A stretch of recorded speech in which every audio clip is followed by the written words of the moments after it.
नमस्कार. लोकसंघर्षमध्ये आपले हार्दिक स्वागत. आपला विषय आहे आजची कर्जमाफी आणि छत्रपती शिवाजी महाराजांचा काळ. छत्रपती शिवाजी महाराजांनी शेतकरी हा केंद्रबिंदू मानून स्वराज्य उभा केलं. शेतकऱ्यांना आलेल्या अडचणी दूर करण्यासाठी छत्रपती शिवाजी महाराजांनी अनेक वेळा कर्जमाफी केली. शेतकऱ्यांचे कर माफ केले आणि शेतकऱ्यांना उभा करण्यासाठी प्रचंड मोठी मेहनत घेतली.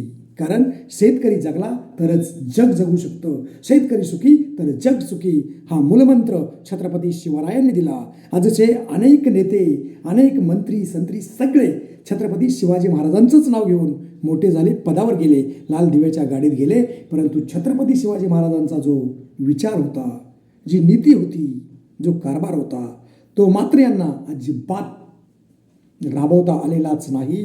ही कर्जमाफी देतात, परंतु शेतकऱ्यांना कर्ज बाजारी कोण करतं तर हेच लोक करत असतात. कर्जबाजारी. शेतकऱ्यांच्या मालाला हमीभाव मिळत नाही.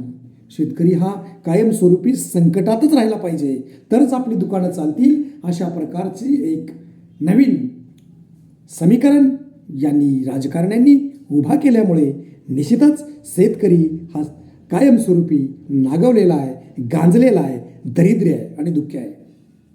आणि म्हणून कर्जमाफीचं लेबल लावून, तात्पुरती मलमपट्टी लावून शेतकरी कधीच सुखी होणार नाही. पुन्हा अजून तो कर्जाखाली दबला गेला जाणार आहे. त्याच शेतकऱ्याच्या ज्वारी, बाजरी, गहू, सोयाबीन कोणत्याही पिकाला जर हमीभाव मिळाले, 20-20 हजार रुपये क्विंटलचे भाव मिळाले, तर हाच शेतकरी कुणाच्याही दारात कधीच भीक मागणार नाही. उलट सरकारला सुद्धा तो स्वाभिमानाने सांगेल, आता आम्हाला कर्जमाफीची गरज नाही. अशा प्रकारे छत्रपती शिवाजी महाराजांनी जे स्वराज्य उभा करण्यासाठी शेतकरी केंद्रबिंदू मानला, तशाच प्रकारे आजच्या राज्यकर्त्यांनी, आजच्या सरकारने सुद्धा शेतकऱ्याची अशा प्रकारे अटी लावून कर्जमाफी करूच नये. तर त्या शेतकऱ्याला स्वाभिमानाने कर्ज मुक्त करून पुन्हा त्याला उभा केलं पाहिजे. एवढंच नव्हे तर हमीभाव दिला पाहिजे. जय हिंद, जय महाराष्ट्र, जय शिवराय.